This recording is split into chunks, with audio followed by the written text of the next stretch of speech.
पति से कहे कि पति पियकर बने आ कह दिया बतिया मेरा तो भैया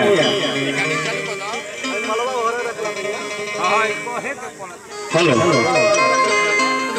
राउर का नाम पड़ी ना बोल अच्छा रह हम पता कर लेते हैं देख के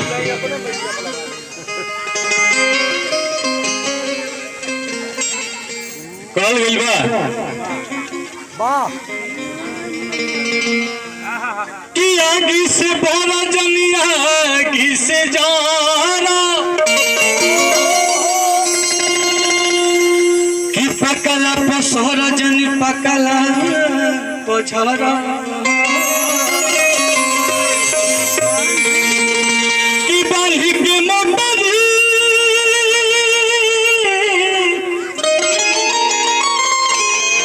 और यही जिंदगी के जान ढोबा हंसी हंस के मोरा जान रो हमरा पता बा कि चंदौली क्षेत्र लदान क्षेत्र अब बड़ी आदमी गाना बजाना सुने ले जाए एक दिन बा कि हमरा के जा बुलावल गइल बा हमने के गाना के सर्जरी कर लेनी जाए कोई भाव बा मेरा नाम पसंद दिया भैया कैसे कहती है मर्दा से बोतलवा हो अच्छा हमको नहीं बोतलवा था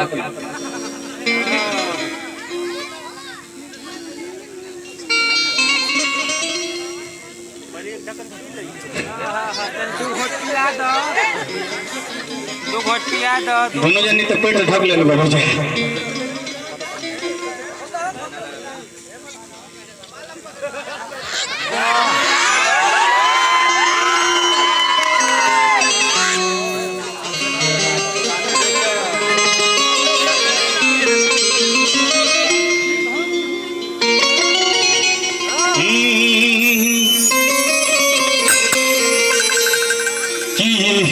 कहल जाला किस्मत के खेला केहू रहे अकेला हक करो भी लागे मेला घीव के आस में जब तीस तेल मिलता जरा में सोची तो कटना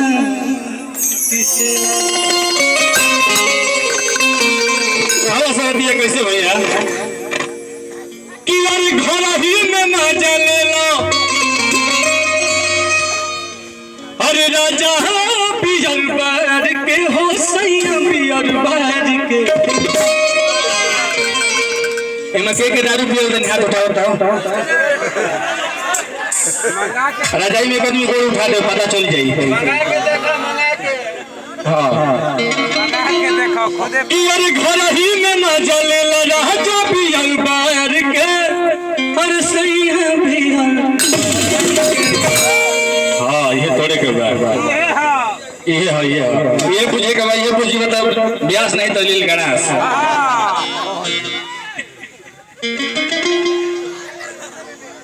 तो क्या करते हो चैन खोलते का अच्छा ठीक है खोल लो तैयारी कर लो गाना का भाई कि अरे घर ही में ना जले लो राजा पियर बार के हो सैया पियर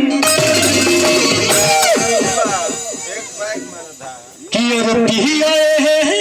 राजा जी हाथ उठा लो जाए ट्रेन ताली बजा को कैसे कि घर ही में मजा ले लो राजा पियर बार के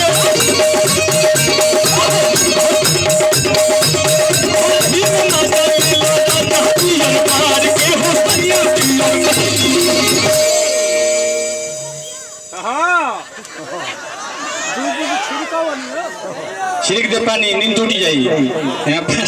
पानी भरल बा ये गाना के लिखे वाला हमारे विधाता जी तनी आई मंच पर गुरुदेव ये गाना के गीतकार हमारी का दिमाग में काहे कोई सही चीज आ गई कहले कि नया स्टाइल से पिए दो सुपर डुपर हिट भइल बलराम विधाता जी को जान तोड़ा कैसे आई आप सारा में तो रुइया पियत रही जाने के मन पर हां यानी कि ब्यासो जी पियत रहे ओ नमकीन है रौरा पियत रही ना धारा शिकायत तो धर हमारा शिकायत हुई शिकायत में तो इज्जत यही मत इज्जत बा कि अरे मत में राजा जी हो महुआ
कि अरे सस्ता चीज सजा दी कि अरे सस्ता चीज सजा दी मजा महबूबा सस्ता चीज सजा दी मजा महबूबा कहो तो मंगनी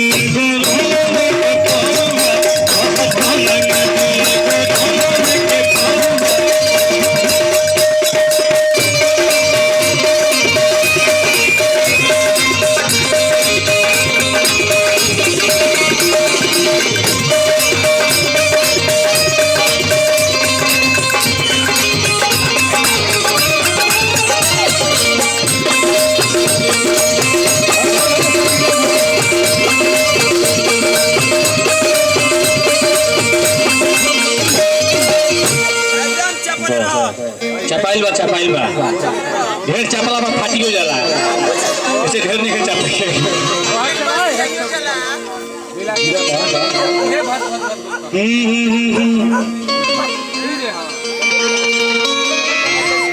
कहाँ दल लइका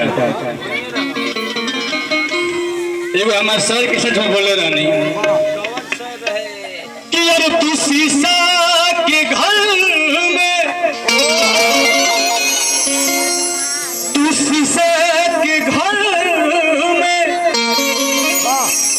अरे भले रहबू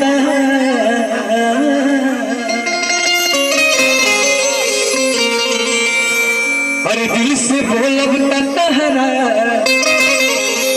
अरे सुनही बे करी कि तू अइबू या नहीं अइबू अरे तू हमर जी बाकी यार कोइले बात नियर अरे भोलई बे करी हो आ तू न लइबू तो दोसर पटही बे हाँ तो हमने तो कह दिया कैसे और इसके ऊपर करो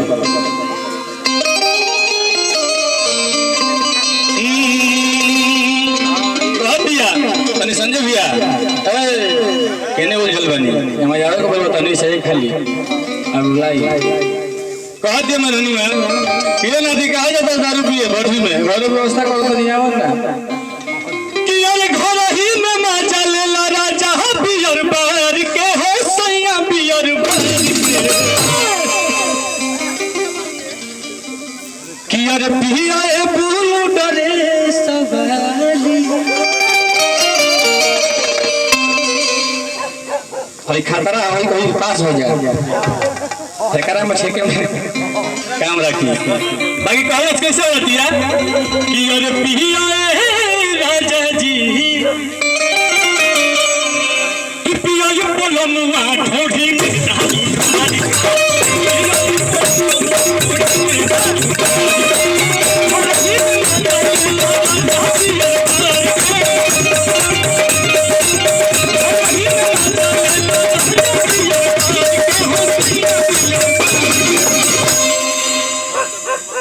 देसीला चीज है इस चीज के अलग अलग महत्व बा हे तर लेबा तो बुझाई के मारे वाला हो हे तर लेबा तो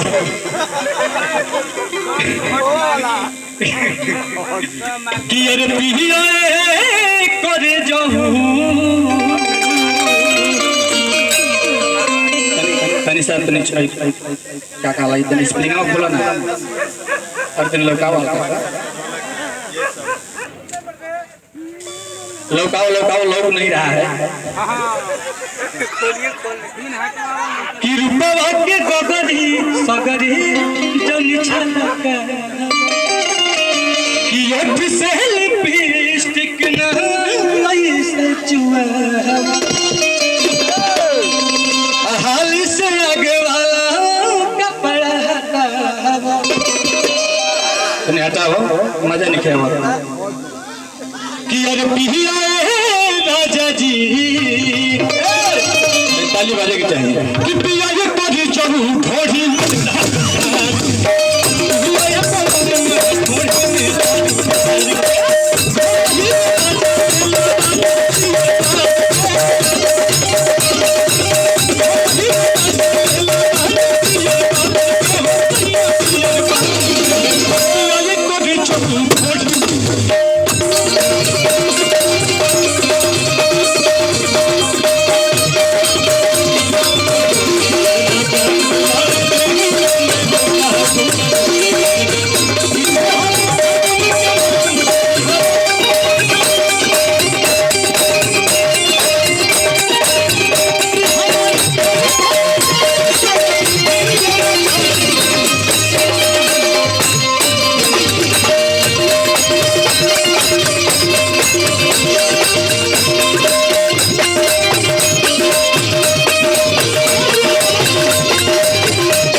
मन खाना तो जैसे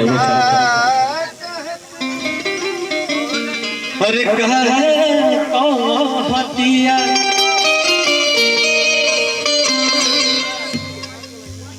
कि अरे मिक्सर के मजा ले लो तनी वाली पासे इनका उम्र अभी 15 साल होता है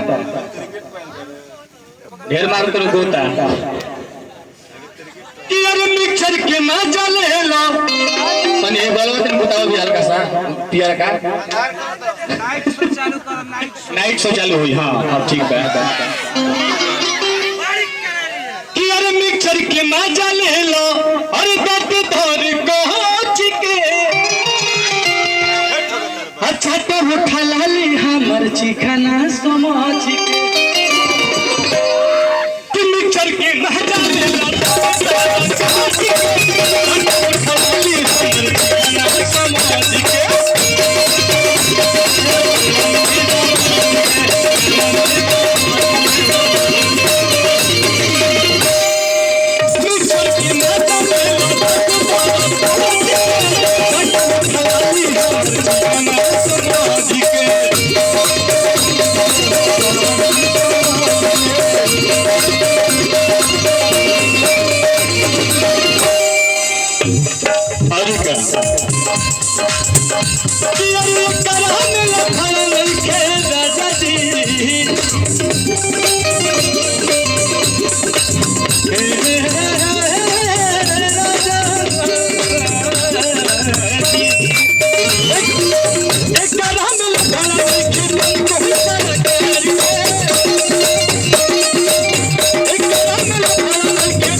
ये भोजपुरी गायकी है, एकरा में तो रस लेले काम कर जाला। भाई सिटी मार लगता चालू तो हम लोग का नाम रहेला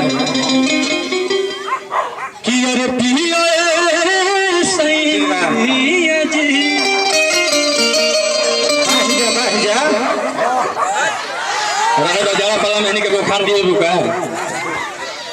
तारा का देखे सही के बुखार भी करे आई हम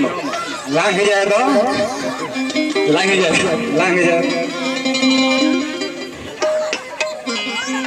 कि अरे करा में लफड़ा लेके तन को सरकार के हो तन को सरकार कि अरे पिया राजा जी आजा नहीं खेला लौकर नहीं खेल लौकावे हल्का सा लगाओ जाए यार कौन जाने अरे हल्का सा पूछी तुमको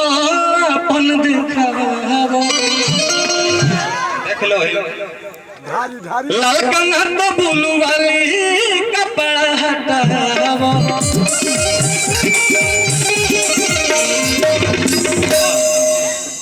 तू तो बांध ले 4 दिन तारा से खोलाई में लग जाएगी हाँ अरे तुम हम लेके यदि तो खूब पहनती चमक चमक हाँ कि अरे पिया राजा जी कमला के बस के बात बहुत ही ढीला हो जाएगी एकरा के पचाइबे लोटा लेके जाइए कि अरे पिया राजा जी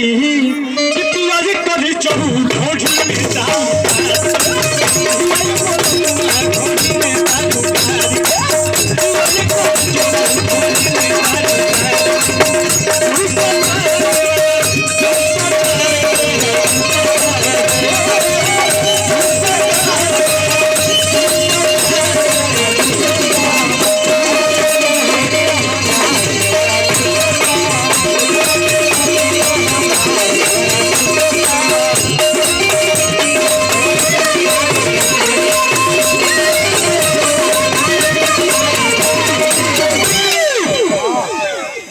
ये गाँव नहीं है एक में बानी के चले के बाद 400 रुपये बढ़ा नहीं पड़ेगा आगे और ये कह दिया निक लगा तनु इतने हरियर राजा मार दवा साउंड का मत हो यार सिटी मारता है जब तारा हां तनी से अच्छा थोड़ा सा तुम भैया हट जा भैया नहीं जाओगे बेटा भैया यानी अपने साउंड का सिटी मारी हां आगे कहता कि अरे फटी फटी हारा के ना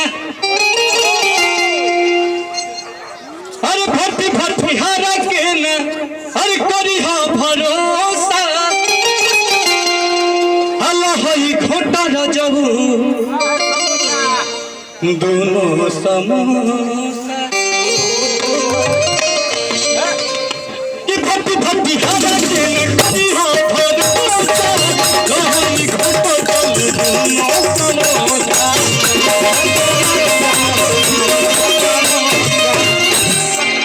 भट्टी भट्टी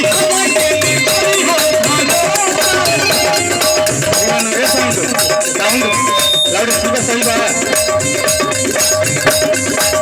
भट्टी भट्टी हवा के लिए करी है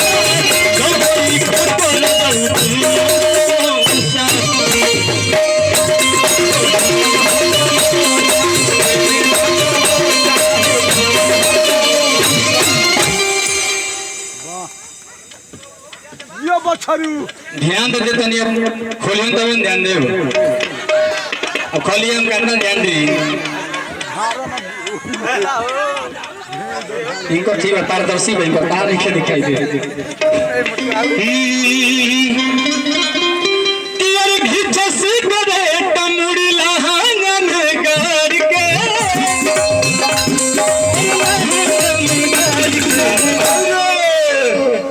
का रहल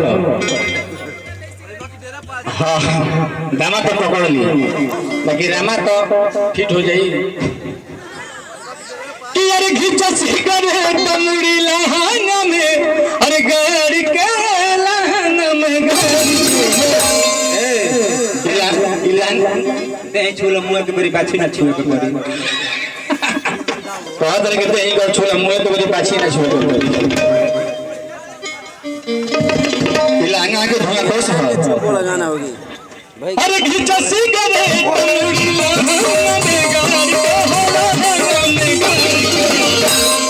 कि अरे पिया राजा जी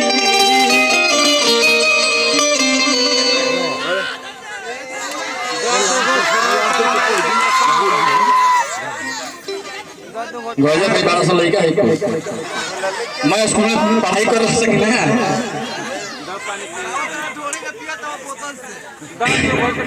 हाँ यार महंगा डांसर बुलावा में ये ढोनी में ढाल ना दिए सब ढोणी में ढार तू गुण तू तो न बैठा जाओ अरे मौत भी हजी भी हाल बढ़िया हाँ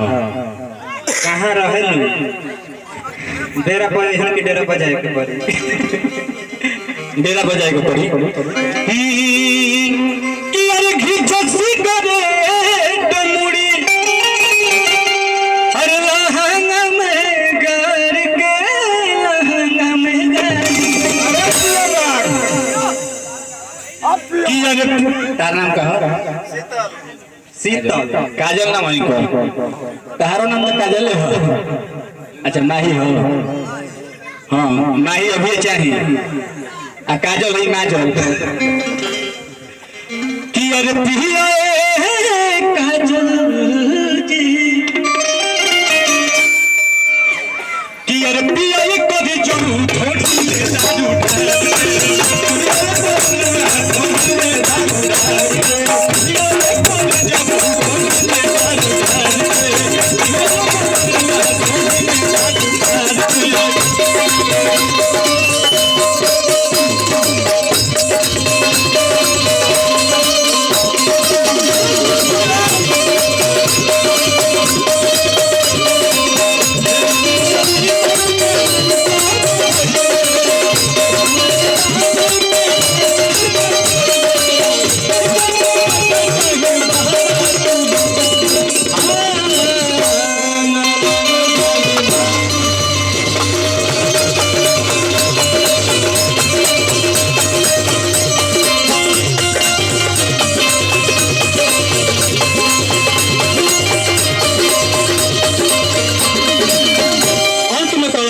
अरे भैया कि ये कुछ न मीठी गोला के नमकीन हो अभी राजा भाई क्या लिखल है कि अरे बोला ये विधाता पिया अरे फसकी की जीन हो और कम कि ये कुछ न मीठी गोला के नमकीन हो ये विधाता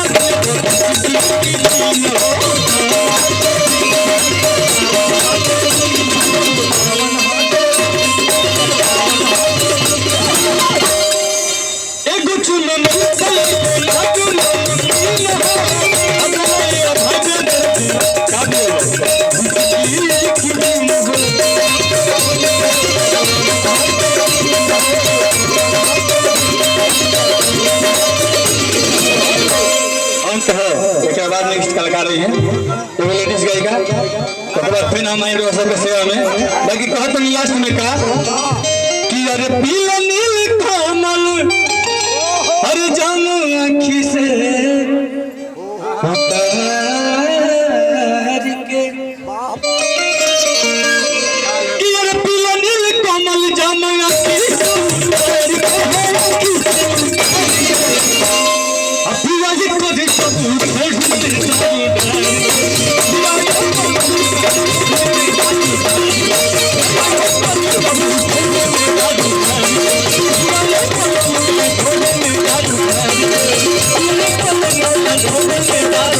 Thank you.